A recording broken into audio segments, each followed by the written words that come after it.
after 3 goals, a clean sheet, and both Eriksen and Sissoko coming into a bit of form, we review a perfect midweek for Spurs in tonight's Extra Time.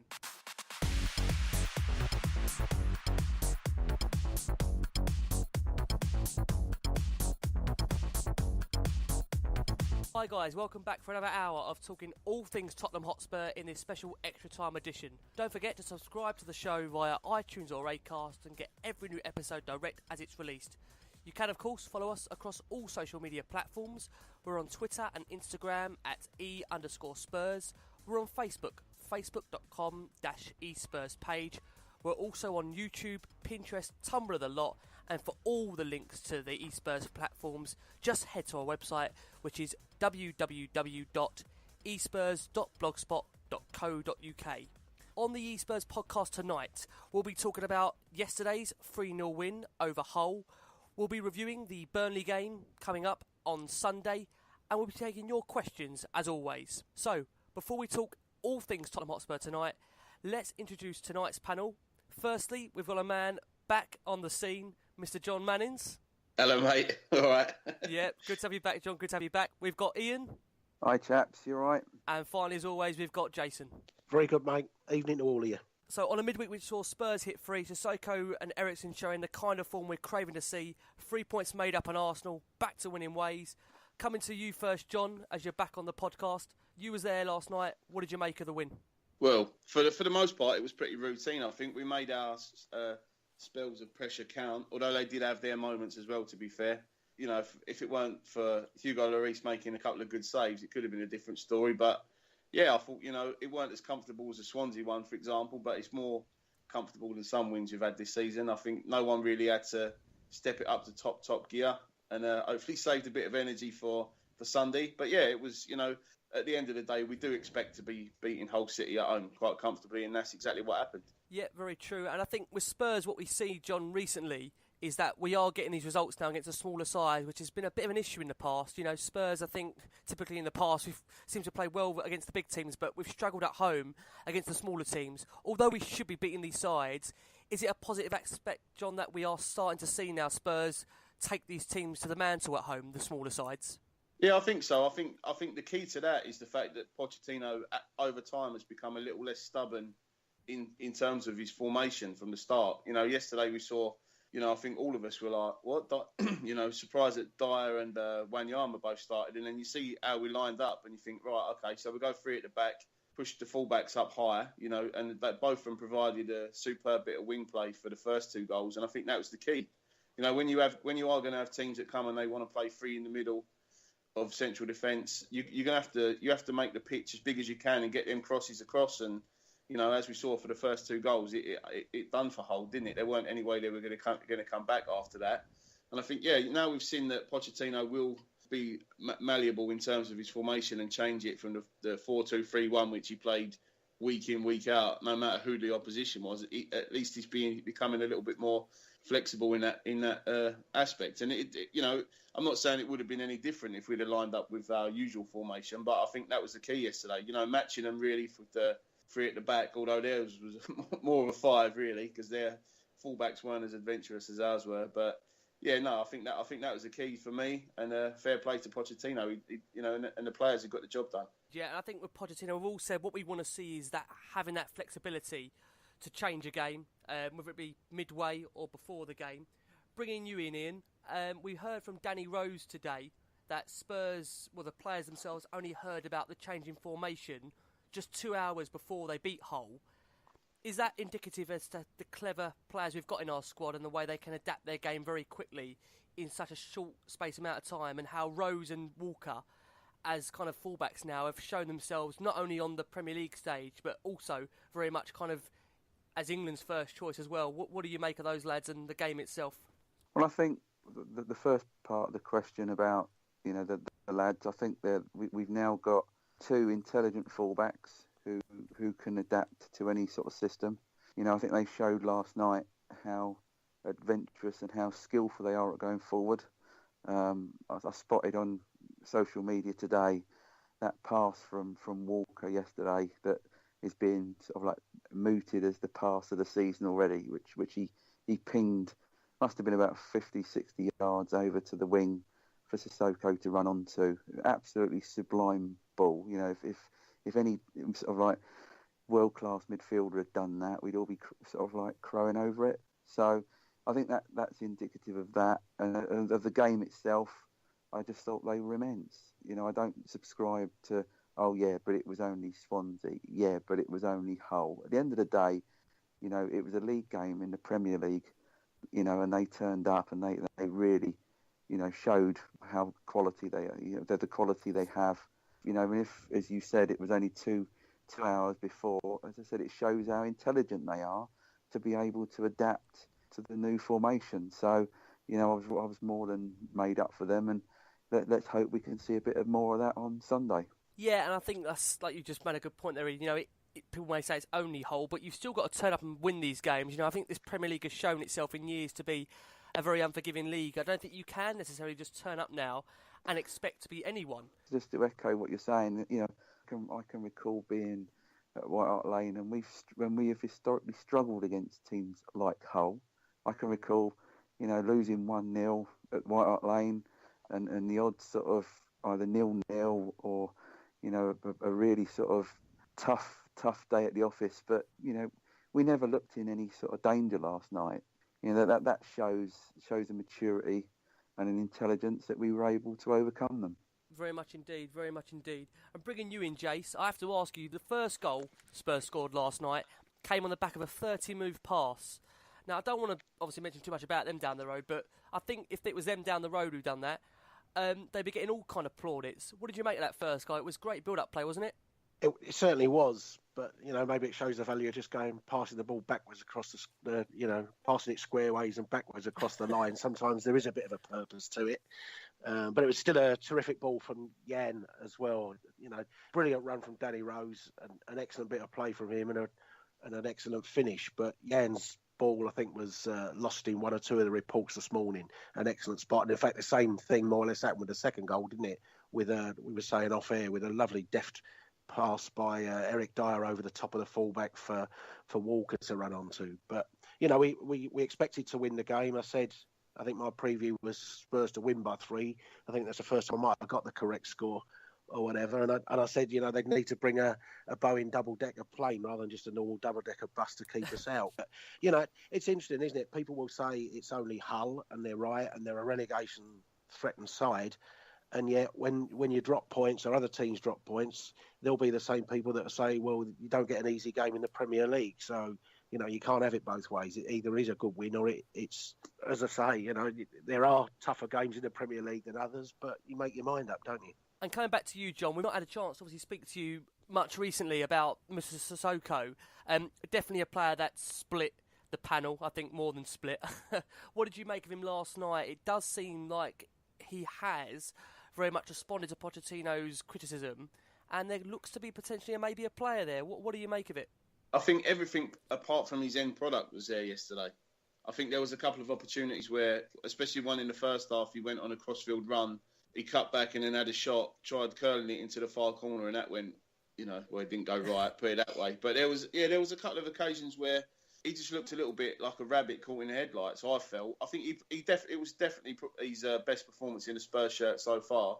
I think the only thing is I wouldn't get too carried away because that's not been hard to better his best performance in the Spurs shirt so far, is it? Let's be honest.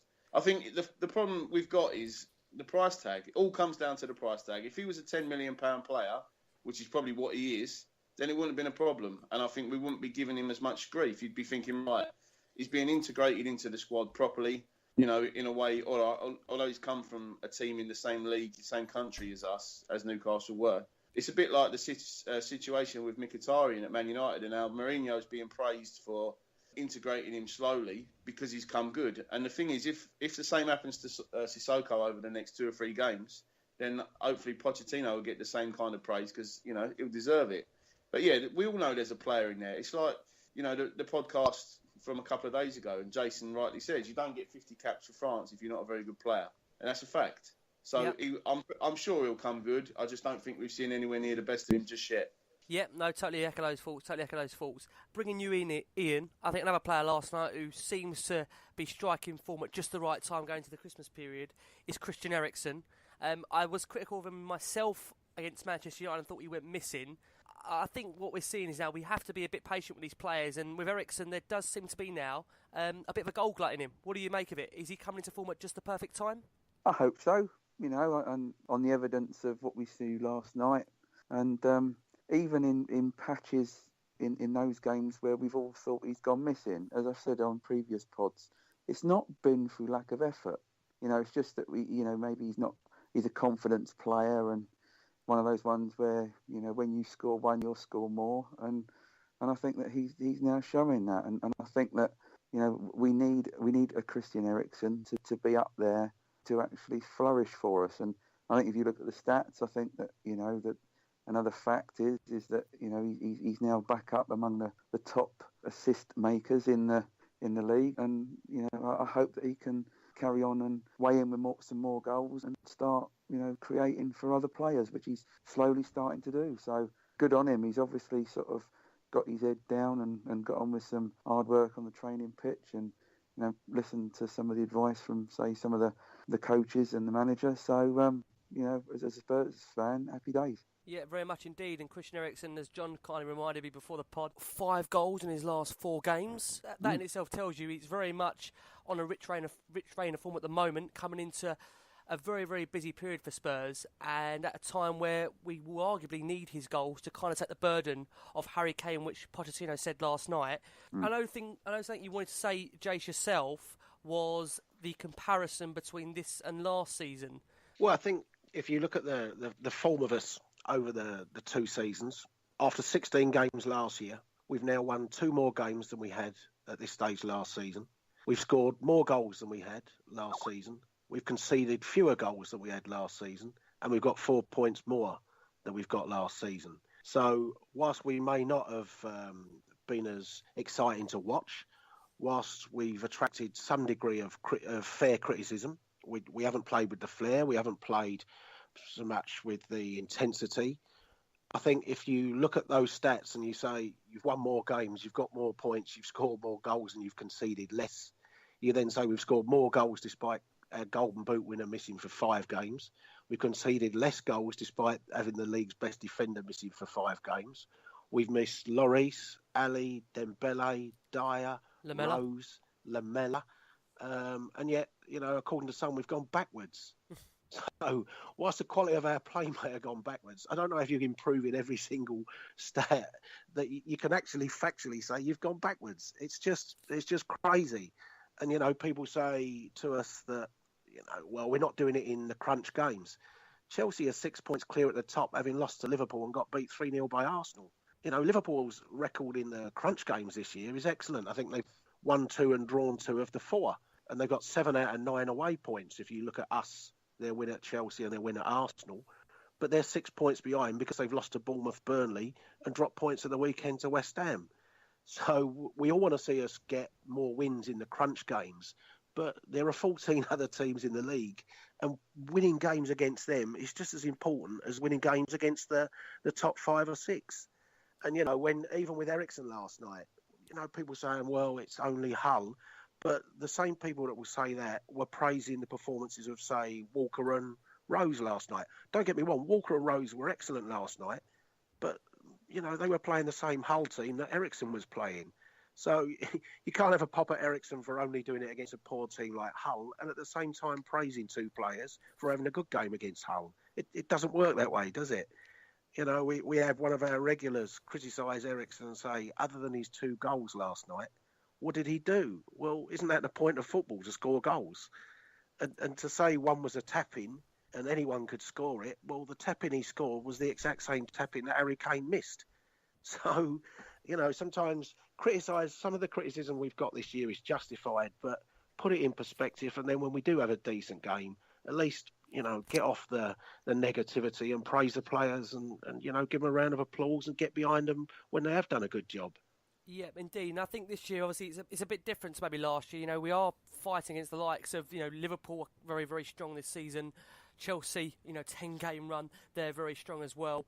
Arsenal, hate to say it, they look very, very strong as well. So we're in a very, very competitive league this season, and not unfortunately like last season, where, to be honest, there was, 2 or 3 teams majority of the time in it. So it is more of a tougher league, and I think what might be the frustration is that from a football perspective, we haven't been playing the most quality branded football, but at the end of the day, it is all about getting results, and the form stats don't really lie. In terms of last season, we most certainly haven't gone backwards. Like we said, we've got Lamella to come back as well. We haven't really had a settled team. You could argue that we've already had our blip as well. So on that basis, coming to you, John, there is definitely a cause for optimism, isn't there? Would you agree? Yeah, of course, mate. I think, with 3 wins out of 4 as well, I know when people like to, as they did on Match of the Day, they sort of stretch that stat out to make it look worse than it is when they said, it's 2 in 8 previously. But I've never subscribed to this, I'd rather put the players and the club down than praise them. Because if you've got something in your life which winds you up that much and puts you in a mood, why bother with it? Totally agree. Just on a human level, right? If something's giving you the ump, cut it out. And if all you want to do is spout vitriol and try and find other like-minded morons, go and do it on another planet, because there's plenty of us that don't want to read it, we don't hear about it. I love this club, right? If I didn't, I wouldn't be talking to you now. As much as I love you guys, right? we do a lot of the things we do, even in our daily lives, we do out of a love for the football club. It's something that's been with me since I was probably 4 or 5. I remember watching the build-up to the 91 Cup final, and that's from that moment on I've been hooked. I will always love Tottenham Hotspur. I love going to watch them play.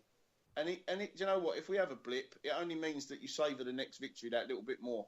That's the way I see it. And there's still so many things that can go on this season. Nothing's decided yet. We've still got a decent chance of finishing 4th or above, in my opinion. We're only 3 points behind there at the minute. So there's every cause for optimism at Tottenham at the minute. It's just some people just don't want to see it because it doesn't fit their agenda. Yeah, and that brings us on nicely to kind of bring it up as a whole and just say, like you've just said there, John, we're only 3 points really off that, the Champions League places. An extra point then off the second place and, 10 back on Chelsea. But we've just seen really, I think Chelsea, I hate to say it, they should really be the kind of team to look at, because when you see the way they started, Chelsea, many even discounted they'd even be in a title race, and suddenly, you string a few wins together and you move up that league. It does just show that if you can go on a winning run, then there's no reason why you can't propel yourself up the league. And Spurs, like we've said, are already in quite a good position. I think there will be an argument with the window coming that if we was to tweak a couple of things, then we're not that far away. I think that is the feeling amongst fans, that with that little bit of extra ambition, we're not far away from being a really, really, really top club.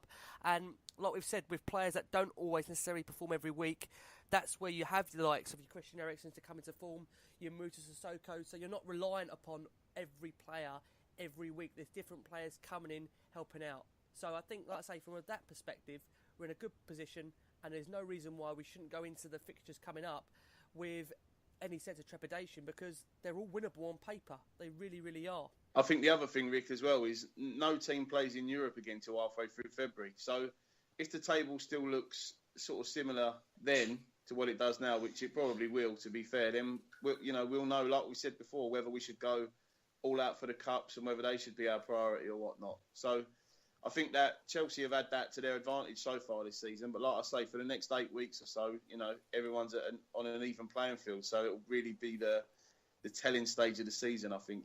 Okay, guys, so we're going to just quickly pause for a quick ad break. And after that, we'll be taking the questions from the listeners. So as always, we ask you to get in touch with us for any questions you have for the panel in terms of anything related to Tottenham Hotspur Football Club. And as always, you get in touch in your droves. And tonight, like I say, we've got a set of questions to put towards the panel. Tonight, we're going to come to you first, John. Now, this was a debate we had on the last pod, which obviously you wasn't here for. The Wanyama-Dembele or the Dyer-Dembele debate. What fence do you sit on? What's your preferred pairing?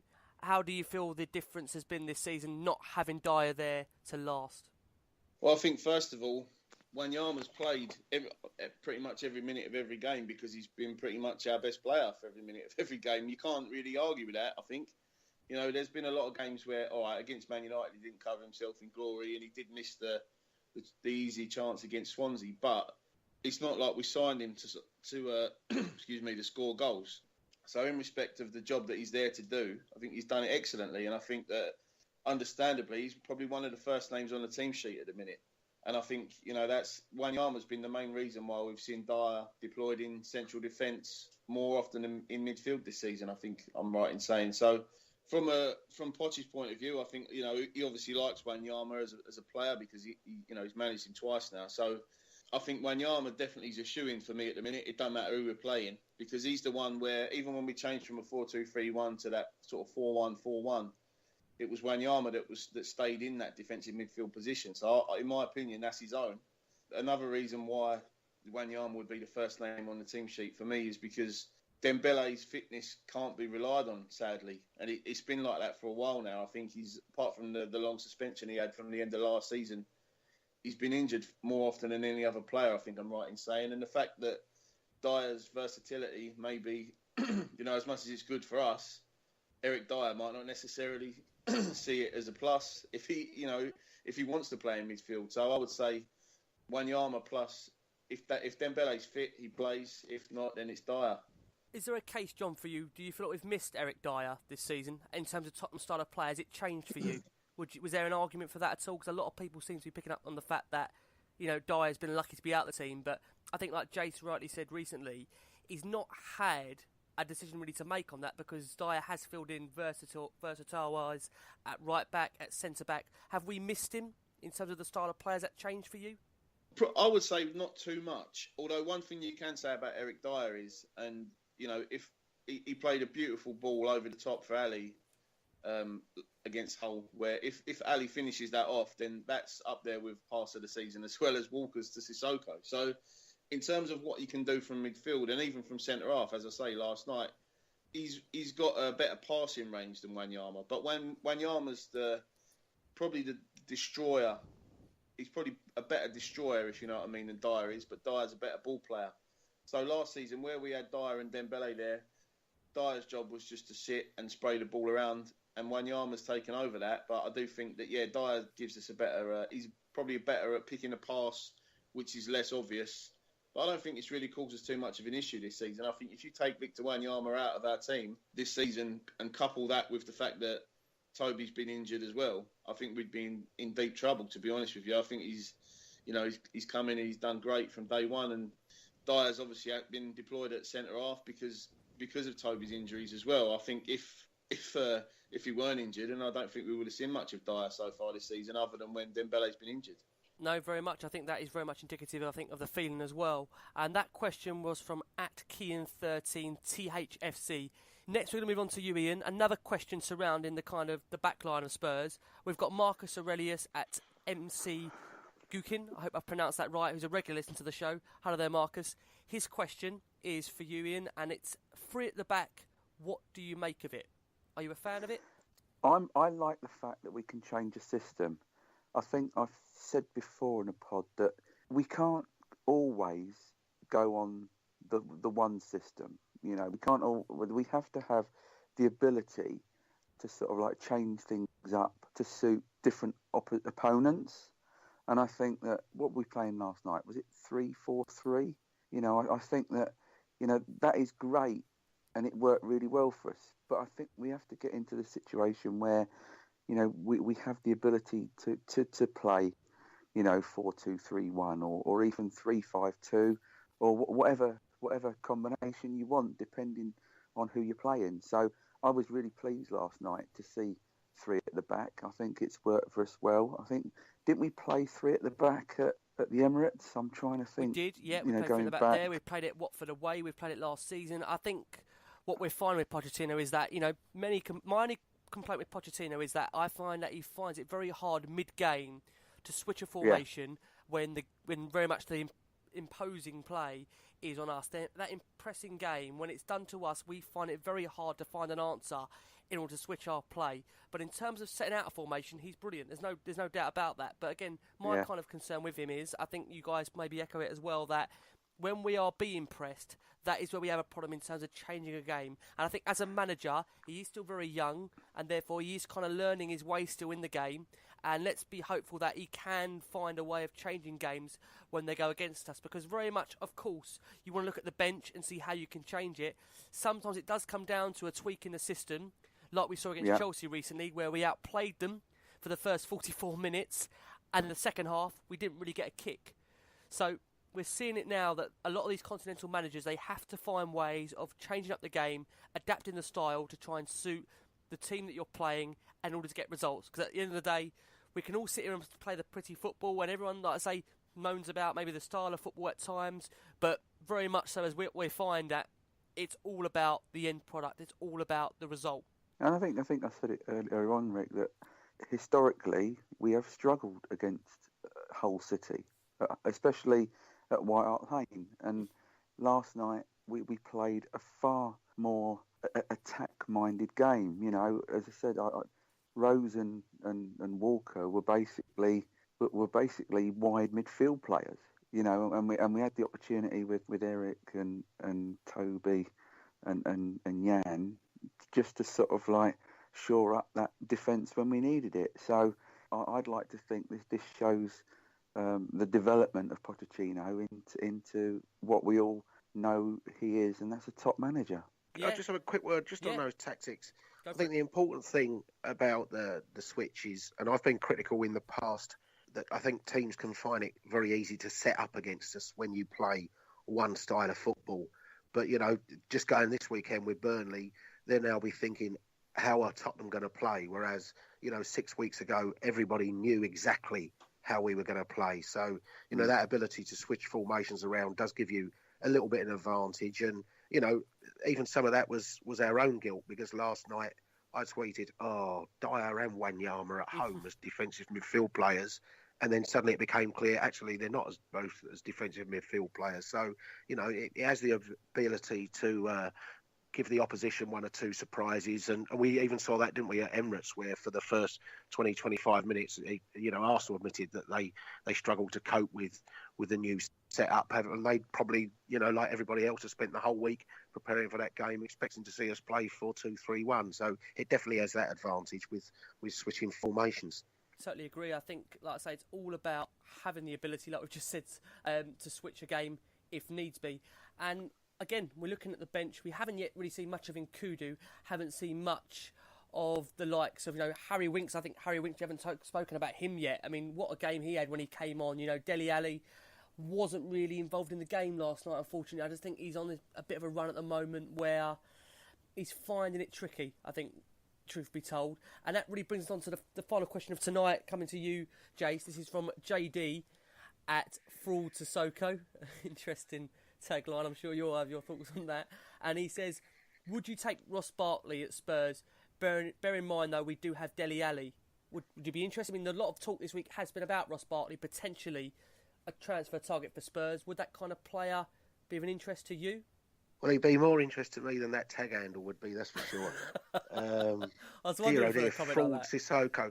I'm not sure what Fraud Sissoko's done. I mean, I'm not so sure Sissoko asked us to pay 30 million quid for him, or is it 6 million quid for 5 years? I'm not so sure he begged Daniel Levy, look, you know, can you please buy me rather than Isco or anyone like that? So I'm not quite sure what Fraud Musa Sissoko's calls there, but, you know, everyone at their own, I suppose. Ross Barkley, I think there are times I've seen Ross Barkley, he looks an excellent player, but he was starting to be left out under Martinez. Koeman's taken over, and Koeman clearly has a problem with him, and maybe it's a little bit Pochettino-like in that he sees the qualities Ross Barkley can bring to the side with the ball, but he feels at the moment that without the ball, or tactically or defensively aware, that his game isn't good enough in that respect to make up for the positives his game brings. I suppose with Ross Barkley again, you know, first of all, I think it would be a summer transfer if it ever happened rather than a winter one. So, as I say, I like him as a player, but he's very similar to Ali. Could Pochettino get more from him? Perhaps he may well do. But I mean, we mentioned Payet the other day, didn't I? On the previous show. We did. Yeah, we did. You know, we seem to hate a player that's creative but incredibly inconsistent, don't we? We seem to have a couple of those, and we've had Musa Sissoko, and we've had Christian Eriksen scapegoat. Dele Alli's, as you say, we've got Dele Alli there, and it doesn't seem to be too far away from Dele Alli being the next scapegoat for poor performances. And I just want to ask you on that, Jace, very quickly on that, Jace. It does seem to be the case at Spurs.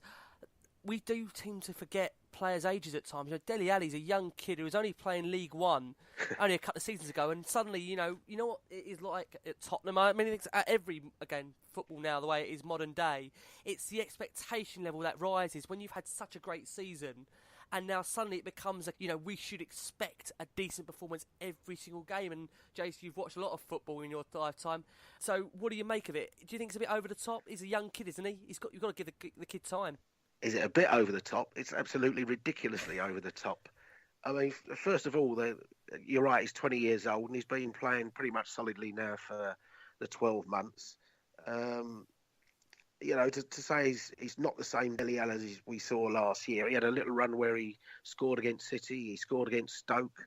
I think he scored didn't he score 3 in 3 games? He had a strange game against Moscow the other night where his finishing was criticised, but he still scored on the night with a really nice taken goal. And a big goal, a Champions League goal at Wembley that got us level. Exactly. And I think, I criticised, I thought his touch on Sunday, and he did look out of sorts on Sunday for sure. But even last night, it wasn't his best game. But he still had a goal threat to him, didn't he? I think he still drew 2 decent saves from their keeper. I think John mentioned Eric Dyer's pass to him. What a fantastically timed run that was, because I was sitting more or less in line with that, and to us, he looked miles offside. And yet, when you see it tonight, his timing of his run was excellent. So even in a poor game, he could still have had some kind of impact on the game. And I just think, get off the bloke's case. I mean, do we really have to hang and dry? What's the phrase? Hang them out to dry, isn't it? We have to hang somebody out to dry every single game or every single performance.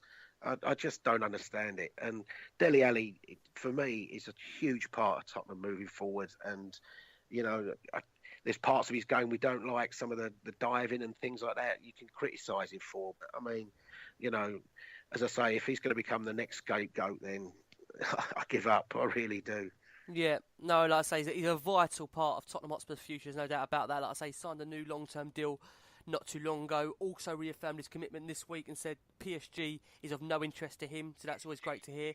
John, Ian, do you have any thoughts on Dele Alli?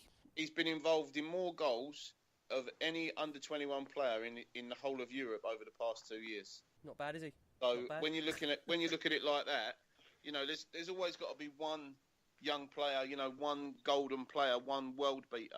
Maybe he's going to be the next Gareth Bale, and he'll be although at under 21, Bale weren't much cop, was he, to be fair? But it maybe if them stats there, that stat's a fact, and he plays for us. You know what I mean? Embrace him. He is going to be a big part of the future of the club, like you said. And when you're looking at stats like that, I'd rather have him than not have him. The other thing to say, John, is phone up Jurgen Klopp, phone up Mourinho, phone up Conte, and say, I tell you what, we've had enough of Dele Alli. We don't think he's good anymore. Do you want him for 40 million? See how many people will ring us and say, okay, we'll take him off your hands. Yeah, exactly. I mean, come on. He's the kind of player that if he didn't play for my team, he'd be the dream transfer target. And we've got him, and he's being taken for granted by our fans, and that's bang out of order, especially at his age.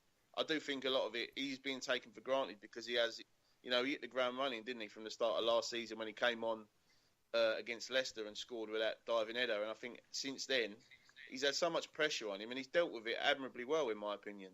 And, it is difficult to remember sometimes the lad's 20 years old.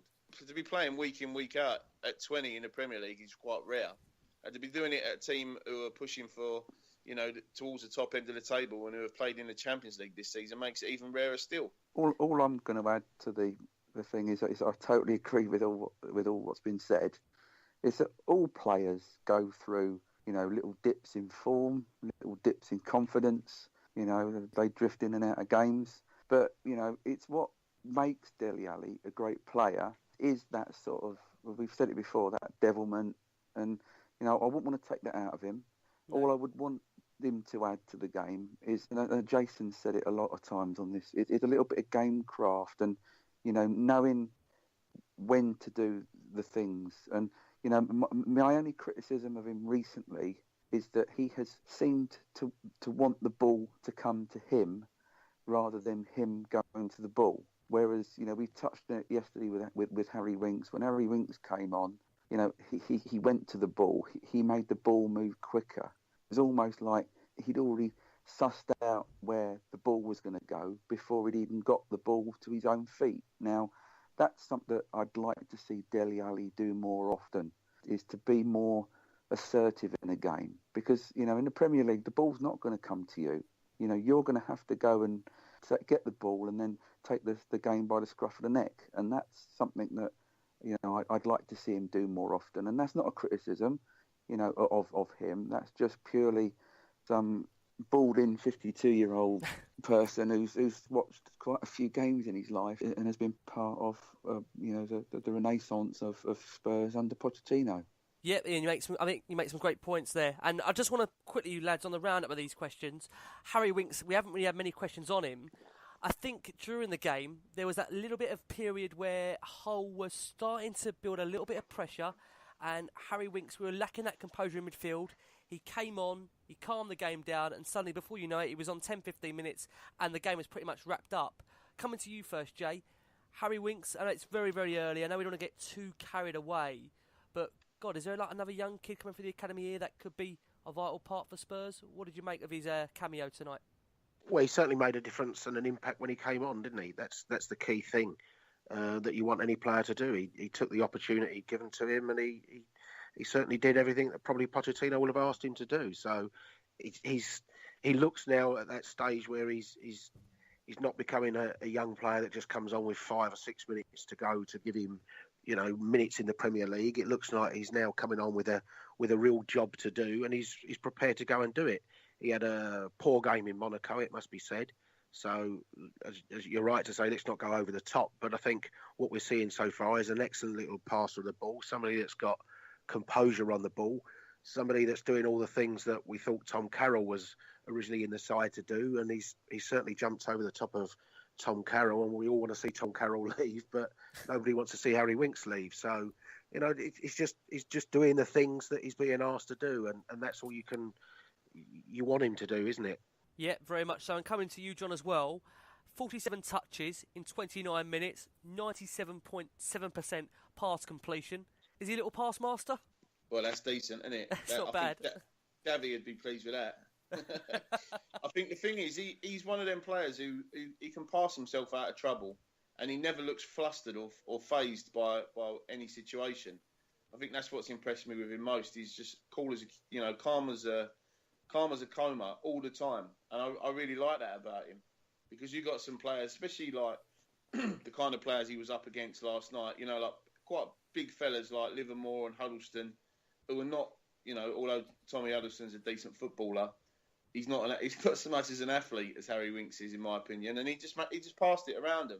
You know, he come on at a time in the game where they were, you know, they built up a little bit of steam and they were worrying me a little bit. You're thinking, oh, bloody hell, is this going to be like, are we going to draw 1-1 here after having most of the ball? And he came on and he just passed us out of trouble time and time again. And I think that one thing I would like to say about Winks is, thanks to the guy who was in block 36 near me last night, who just randomly started shouting Winks, Winks, Winks, Winks, until we got the ball, and then the whole block started cheering. It did make me laugh. I had a fun time last night. But yeah, no, he's going to be a player. He keeps making these cameos.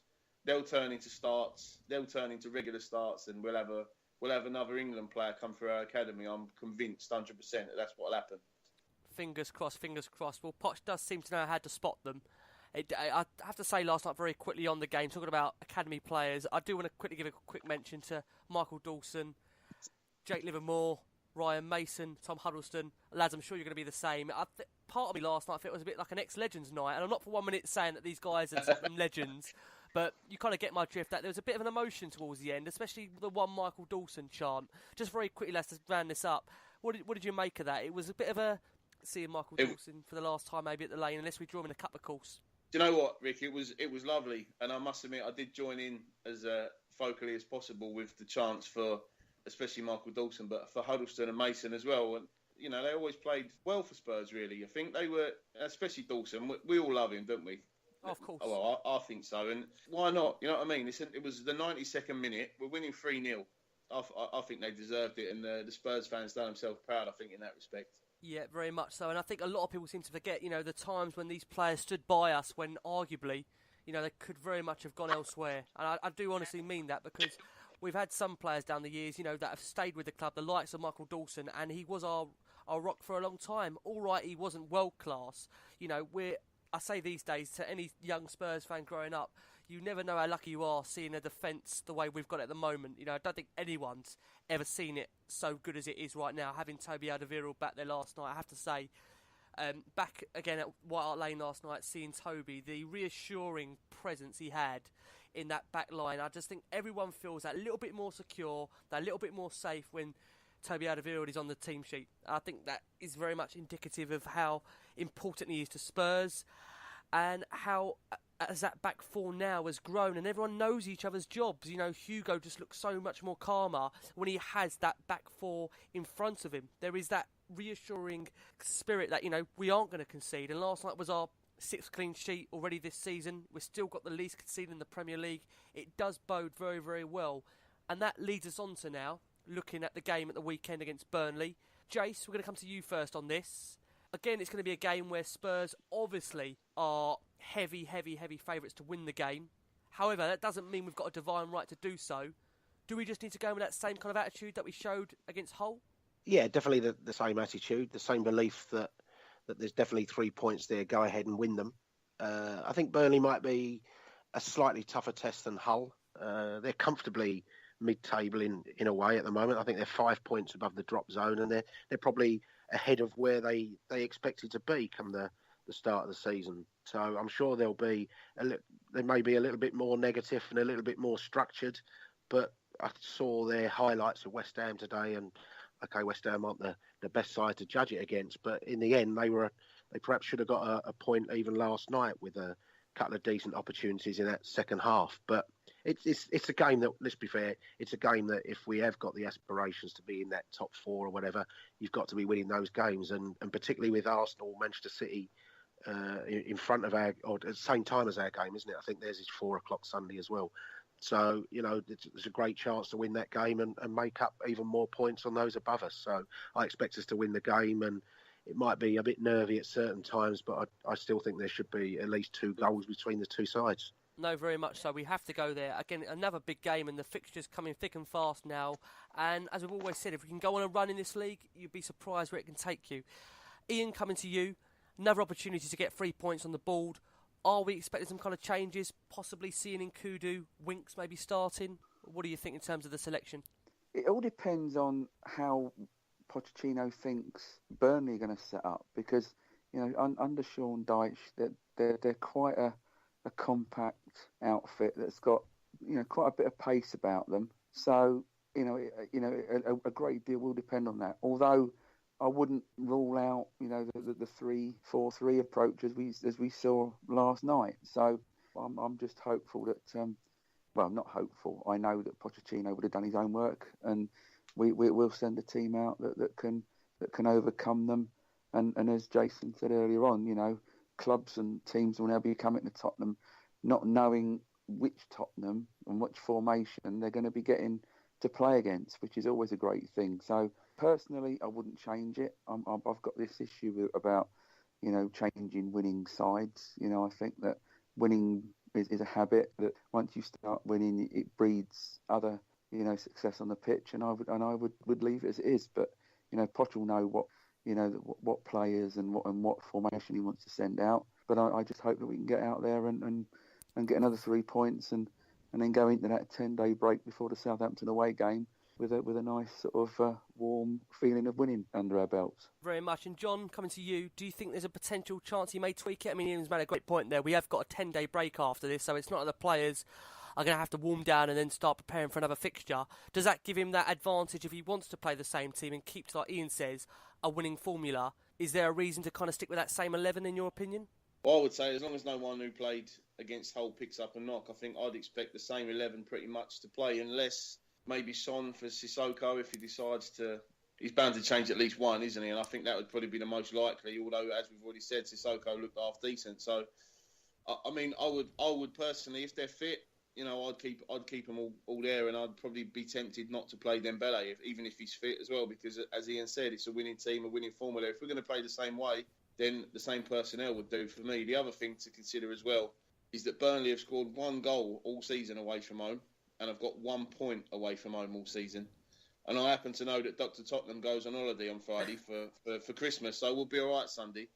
So that, although I've just probably cursed us by saying that, we'll be all right, I think. And I can see, I don't know whether I'm getting too overconfident because we've beaten these teams that we should beat. Exactly. And that proves nothing apparently. But yeah, I'm thinking another 3 or 4 goal haul possibly on Sunday, and I think that an early one would be nice, and I think that would set us up for the day. As long as we've got our first choice centre half pairing or free, if we go that way playing, we keep a clean sheet.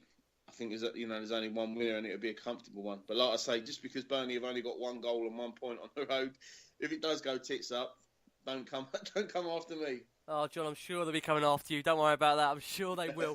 And I will stick with you for your prediction of the game. What are you going to go for? I'm going to go for another 3-0, I think, mate. I think, like I say, I can't see us not winning, and I can't see it not being pretty comfortable. I think, 3-0. Cool, great. And Ian, what do you think? I'll go 2-0 Tottenham.